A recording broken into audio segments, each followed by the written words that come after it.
Guys, quick update. Francis Ngannou getting stripped for the UFC heavyweight belt. Dana White and him could not agree to a contract. Obviously, Francis came out on Ariel Helwani and discussed some of the main reasons why he didn't sign with the UFC. So a lot of you guys are thinking, $8 million, 3-fight contracts, going against one of the greatest of all time, John Jones, for the UFC heavyweight belt. But I understand Francis. He brought up a lot of really good points. He wants private sponsorships. Why can't UFC fighters have private sponsorships? This is great passive income for him. Obviously, Dana White does not allow any private sponsors, and I don't see that changing. He is very in control of his company and will not let fighters off-brand themselves other than the sponsors that the UFC allows. The next thing he asks for is health insurance.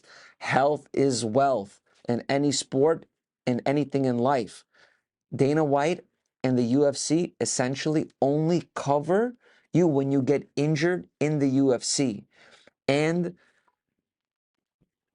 care after that's needed is kind of a gray area. We don't know what's happening to these fighters long term and how they're able to take care of themselves after the UFC cuts them.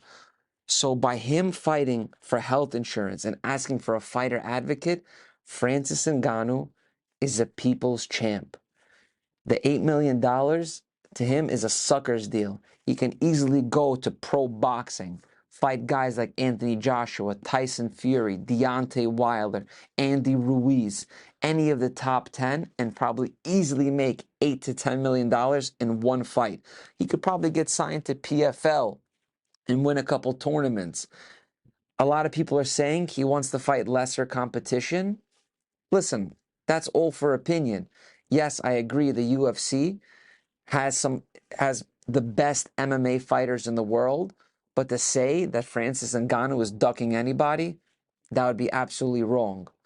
Guys, tell me what you think. You think Francis Ngannou is ducking, or do you think he's being a businessman and doing what's right for him, and the UFC was trying to pull him in a gridlock contract that he would probably end up, say, losing to John Jones, and then his stock would immensely drop, and then he would never be able to get the money that he really deserves.